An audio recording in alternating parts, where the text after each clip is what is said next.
Trending ആയിക്കൊണ്ടിരിക്കുന്ന രണ്ട് AI generated videos ആണ് dancing ബേബിയും പിന്നെ ലോറയിൽ നിന്ന് വീഴുന്ന ഈ മനുഷ്യനും. പലരും പല രീതിയിൽ പല വേർഷനിലൂടെ ചെയ്യുന്നുണ്ട്.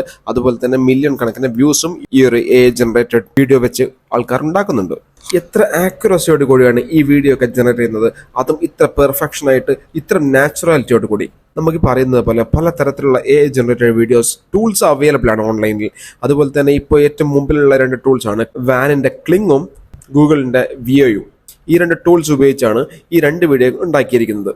എന്നാൽ AI ജനറേറ്റഡ് വീഡിയോസിന്റെ ആദ്യ കാലഘട്ടങ്ങളിലൊക്കെ പോയി നോക്കുകയാണെങ്കിൽ വിൽ സ്മിത്ത് സ്പാഗറ്റി കഴിക്കുന്ന ഒരു വീഡിയോ ആണ് ഇതിൻ്റെയൊക്കെ ഒരു സോഴ്സ് എന്ന് പറഞ്ഞ് നമ്മൾ കമ്പയർ ചെയ്യുന്നത്. എപ്പോഴും ഈ ഒരു വീഡിയോ ആയിരുന്നു AI ജനറേറ്റഡ് വീഡിയോകളുടെ അതിന്റെ ആക്യുറസി ടെസ്റ്റ് ചെയ്യുന്ന അല്ലെങ്കിൽ കമ്പയർ ചെയ്യുന്ന ഒരു അൺഒഫീഷ്യൽ ആയിട്ടുള്ള ഒരു ബെഞ്ച് മാർക്കായിട്ട് ആൾക്കാർ കണക്കാക്കിയിരുന്നത്.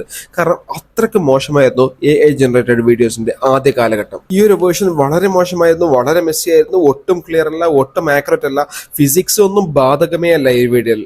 AI ജനറേറ്റഡ് വീഡിയോ ആണോ റിയൽ വീഡിയോ ആണോ എന്ന് വരെ നമുക്ക് വേർതിരിച്ച് മനസ്സിലാക്കാൻ പറ്റാത്ത രീതിയിലുള്ള ഒരു ടെക്നോളജിക്കൽ അഡ്വാൻസ്മെന്റ് ആണ് AI വീഡിയോ ജനറേഷന്റെ കാര്യത്തിൽ നമുക്കിന്ന് കാണാൻ പറ്റുന്നത്. വെറും 2 വർഷം കൊണ്ടാണ് ഈ ഒരു അഡ്വാൻസ്മെന്റ് ഒക്കെ കൈവരിച്ചത് എന്നുള്ളത് വളരെ നോട്ടീസ് ചെയ്യേണ്ട ഒരു കാര്യമാണ്.